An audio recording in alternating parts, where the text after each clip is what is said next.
Good morning, dear students. Today we will study about the lesson The Heritage of India, written by A.L. Basam, who was great admirer of Indian culture and civilization. बच्चों, the heritage of India मतलब भारत की विरासत। विरासत क्या होती है बेटा?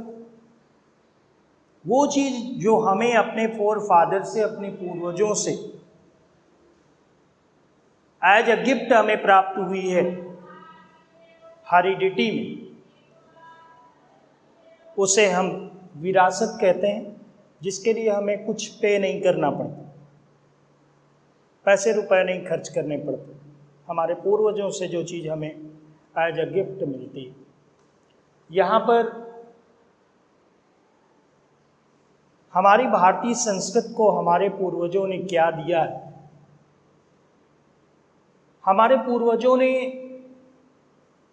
अपने को कितना सैक्रिफाइस किया है, और तब हमारी एक अच्छी संस्कृति हमारे सामने आई है। इसमें ए.एल. बसम ने जो भी थीम ली है वो हिस्ट्री से ली है, और हिस्ट्री में कौन से लोग हैं जो कि हमारे सोशल रिफॉर्म में जिन्होंने कंट्रीब्यूशन किया है। तो सबसे पहले ए.एल. बसम ने नाम लिया Raja Ram Mohan Roy. He was a great social reformer from Bengal. He tried to finish the sati system. Sati system आप जानते हो, किसी पुरुष के मर जाने के बाद उसकी स्त्री को जिंदा जला दिया जाता है, उसकी इच्छा हो या ना हो। पहले हम देखते हैं कि हमारे यहाँ पुरुषों के मर जाने के बाद स्त्रियां अपनी लाइफ को सैक्रिफाइस कर देती थी, लेकिन कुछ दिन बाद ये काम जोर जबरदस्ती होने लगा, जिसका राजा राम मोहन राय ने घोर विरोध किया। आज समाज में सती सिस्टम नहीं है। अगर पति मर जाता है तो पत्नी उसकी रिस्पॉन्सिबिलिटी को अपने कंधे पर, अपने सोल्जर पर ले लेती। पति नहीं है तो बच्चों को पढ़ाने लिखाने का अधिकार आप स्त्री के कंधों में आ जाता है, और आज वो निसंदेह अपनी ड्यूटी को, अपनी रिस्पॉन्सिबिलिटी को अच्छी तरह से निभा रही हैं। इसके बाद स्वामी विवेकानंद ने इस सामाजिक सेवा को नेशनलिस्टिक टिम्बर दिया, स्वर दिया। हम स्टडी करते हैं।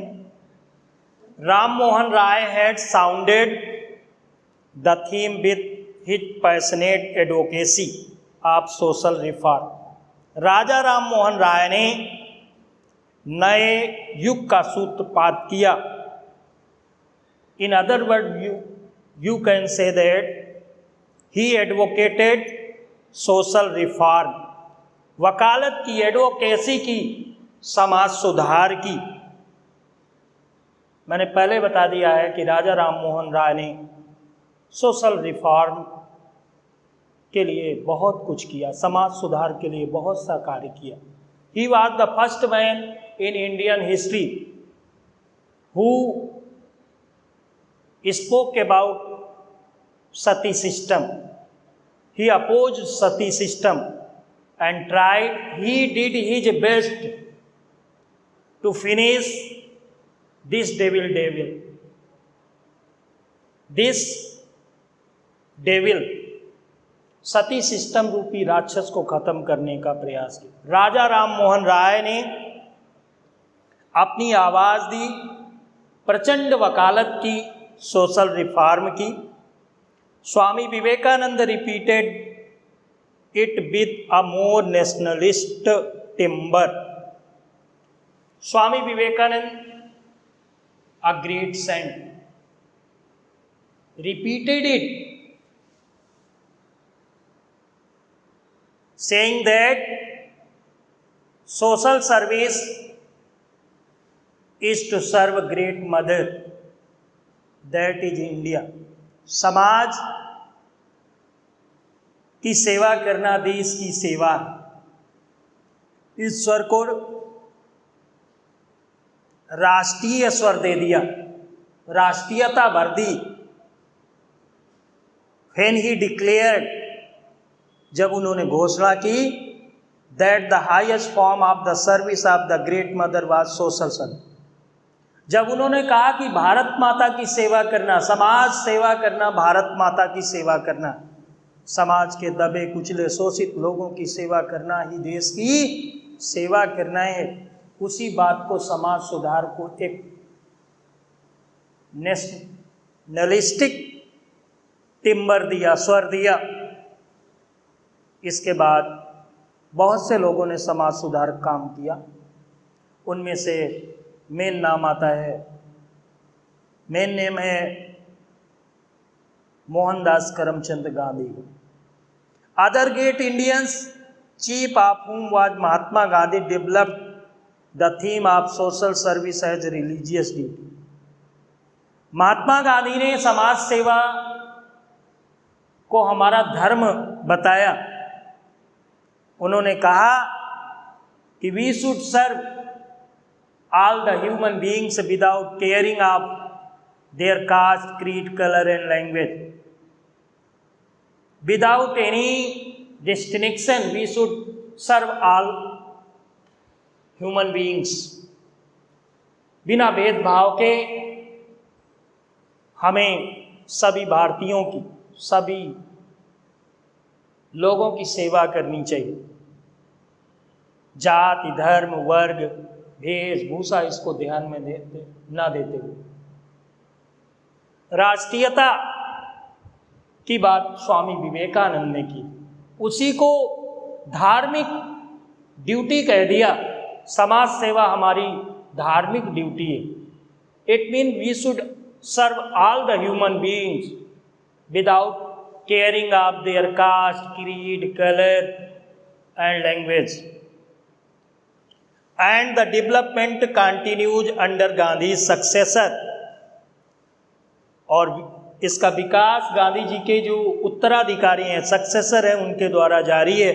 समाज सुधार का कार्य आज भी चल रहा है। लोग समाज सेवा को अपना धार्मिक कर्तव्य समझते हैं, रिलीजियस ड्यूटी समझते हैं। Mahatma Gandhi was looked on by many. Mahatma Gandhi को माना गया, समझा गया, कंसीडर किया गया बहुत लोगों के द्वारा, वो इंडियन एंड यूरोपियन, चाहे वो यूरोपीय हो या भारतीयों के द्वारा, as the epitome of Hindu tradition. Hindu परंपरा का इपिटोम मीन्स सिंबल, प्रतीक माना गया। गांधी जी को अगर आप देख लें तो भारतीय संस्कृत को देख लिया, ये अधिकांशतः लोग मानते हैं। Not only Indians but also Europeans except it. इस बात को मानते हैं कि महात्मा गांधी भारतीय संस्कृत की, सभ्यता की प्रतीक है, एपिटोम है, टोकन है, सिंबल, साइन है। वो भारतीय लोग भी मानते हैं और यूरोपियन लोग भी मानते हैं। But the writer is not satisfied with this idea, but this is a false judgement. Writer कहता है ये गलत निर्णय, for he was much influence by the western idea. A L. Basham इस स्टेटमेंट से, इस आइडिया से एग्री नहीं है, तो कहते हैं फॉल्स जजमेंट है। भारतीय सभ्यता का प्रभाव बहुत ज़्यादा गांधी जी पर नहीं। ही was much influence bye western ideas. पश्चिमी सभ्यता के से बहुत अधिक प्रभावित थे, पश्चिमी विचारों से गांधी जी बहुत प्रभावित थे। Gandhi ji believed in the fundamentals of ancient culture. Gandhi ji विश्वास रखते थे प्राचीन भारतीय सभ्यता पर, रीति रिवाजों पर, बट हिज पैशनेट लव, लेकिन उनका प्रचंड प्यार, आप अंडरडॉग, जो शोषित लोग हैं उनके लिए जो प्यार गांधी जी के अंदर पल रहा था, एंड हिज एंटीपैथी, उनकी अनिच्छा टू कास्ट दो was not unprecedented in ancient India, अभूतपूर्व था।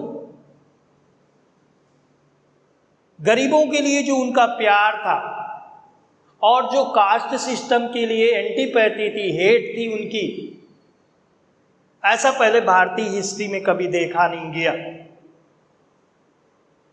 इसके लिए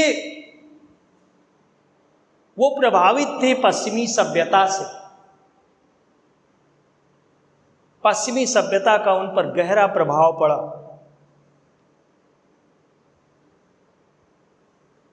गांधी जी ने, हमारे यहाँ तो जब गांधी जी थे जाति पाति बहुत था उस समय, तब गांधी जी ने ही खुद कहा था कि यदि हरिजन के छू लेने से मंदिर का है कल्याण नहीं, तो मैं यही कहूँगा मंदिर में सब पत्थर हैं भगवान ने।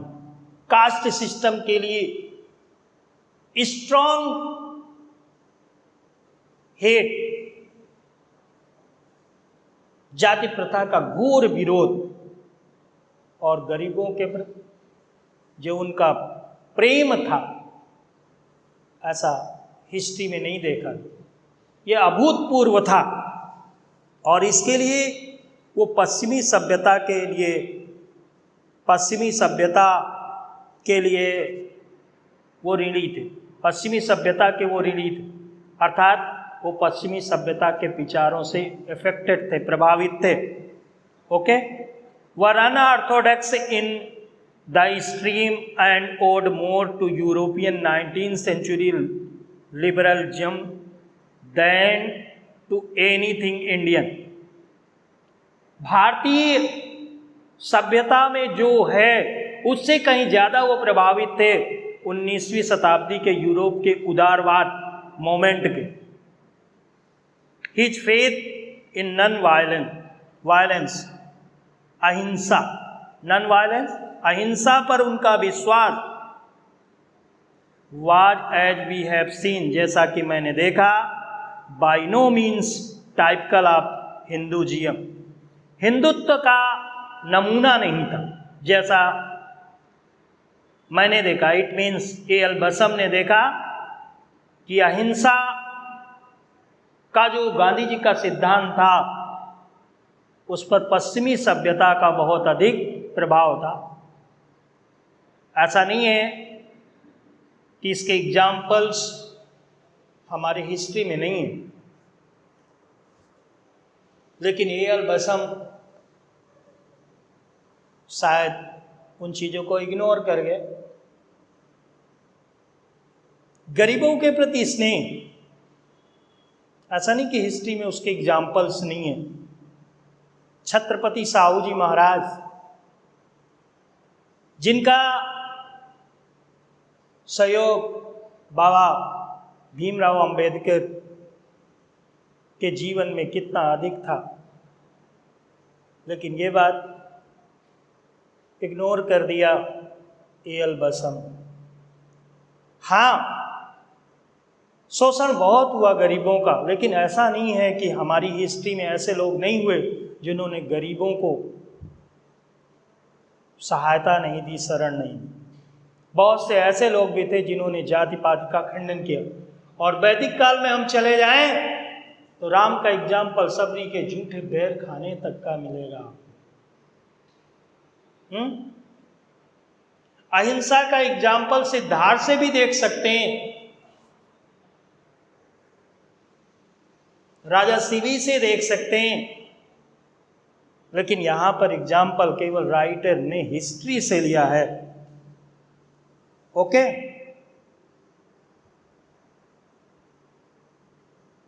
हिज प्रेडिसेसर, उनके पूर्ववर्ती, इन रिवोल्ट, क्रांति, द एबल मराठा ब्राह्मण बीजी तिलक, बाल गंगाधर तिलक वर far more Orthodox, Gandhi ji से अधिक रूढ़िवादी थे इन दिस रिस्पेक्ट, इस संदर्भ में। एंड गांधीज लेफ्टिनेंट, गांधी जी के सहायक सुभाष चंद्र बोस, अधीर सहायक, इम्पैटिएंट, अधीर lieutenant Subhash Chandra Bose were far more orthodox in this respect. इस संदर्भ में राइटर कहता है कि वो ज़्यादा रूढ़िवादी थे, पुरानी भारतीय परंपराओं से चिपके रहने वाले थे, ब्लाइंड बिलीवर थे। फॉर गांधी पैसिफिज्म, वो सिद्धांत की युद्ध खत्म कर दिया जाए, लड़ाई बंद हो जाए, संसार शांतिपूर्ण ढंग से बसाया जाए। We must look to the sermon on the mounts and Tolstoy. Gandhi ji चाहते थे कि संसार में शांति हो, इसके लिए वो प्रभावित थे सरमन ऑन द माउंट्स। जैसे महाभारत का एक पार्ट गीता, जिसमें लॉर्ड कृष्णा ने अर्जुन को उपदेश दिया, वैसे ही बाइबल का एक पार्ट है सरमन ऑन द माउंट, एक पहाड़ी पर जहाँ जीसस क्राइस्ट ने अपने शिष्यों को शिक्षा दी। कोई एक गाल में तमाचा मारे तो दूसरा गाल भी कर दे। और आजकल बेटा अगर ऐसा करोगे ना तो एक में तमाचा मारेगा, दूसरे में तमंचा मारेगा। लेकिन बाइबल का सिद्धांत तो यही है। टॉलस्टॉय एक स्टोरी राइटर थे, नोवेलिस्ट थे, ग्रेट नोवेलिस्ट ऑफ रसिया, रूस के महान उपन्यासकार। उनके उपन्यासों का, उनकी कहानियों का गांधी जी के चरित्र पर, कैरेक्टर पर बहुत ज़्यादा प्रभाव था। Gandhi ji was much influenced by the thoughts of Tolstoy. His championing of women rights, स्त्रियों के अधिकारों की जहां सुरक्षा की बात है, is also the result of western influence. Gandhi ji ने वुमेन राइट्स मूवमेंट चलाया, स्त्रियों के अधिकारों के लिए आंदोलन चलाया। For this he was much affected by the western ideas.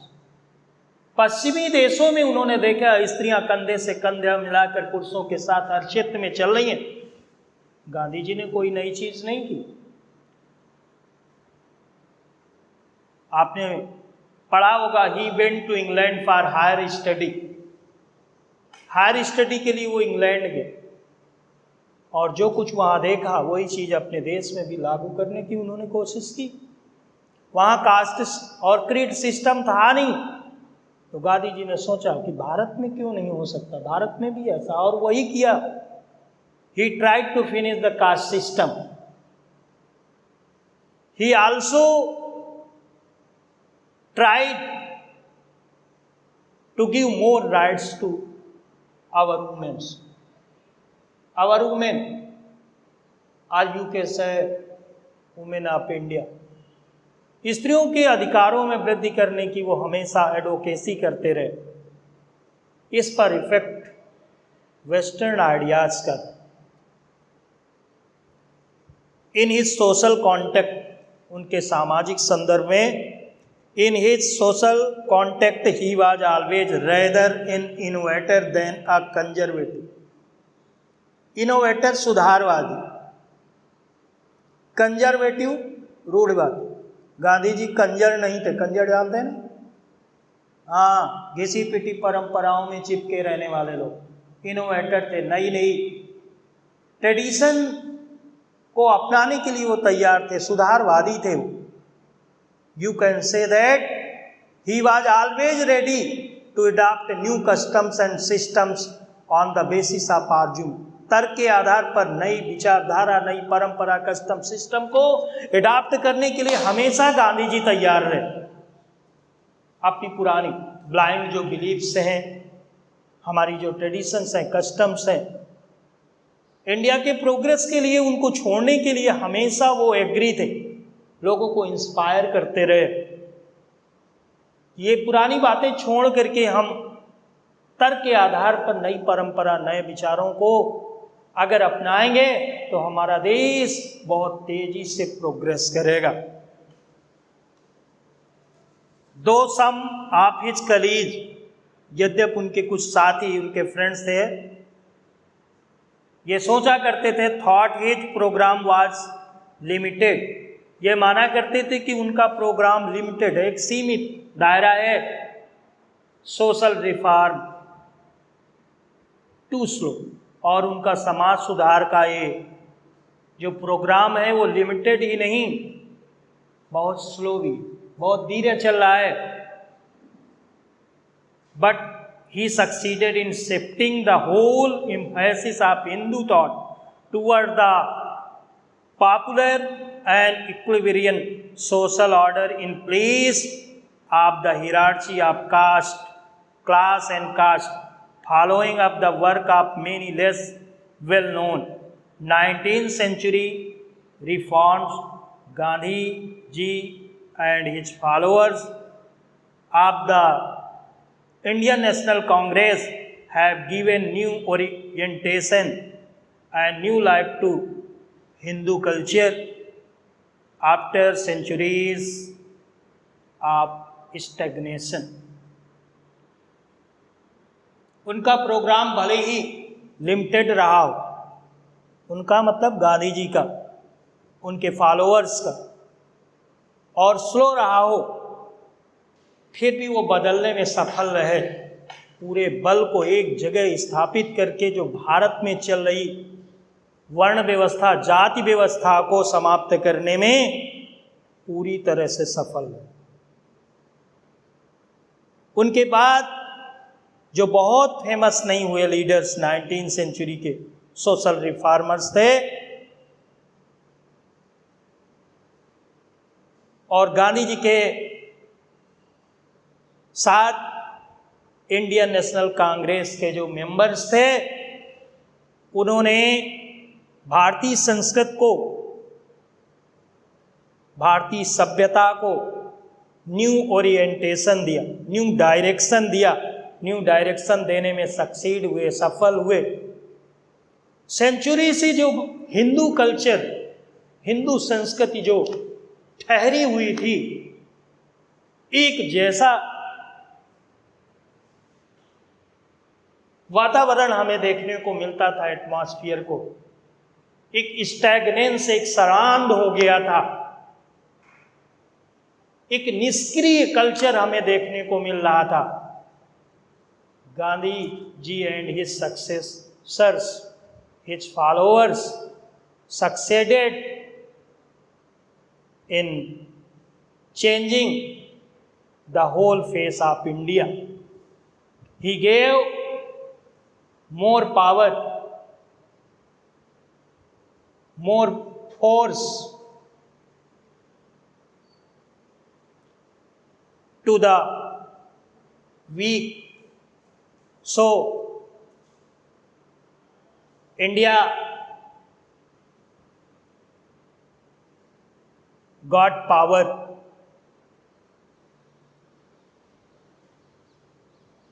And today we can say that India is progressing day by day. The caste system is vanishing day by day. Child marriages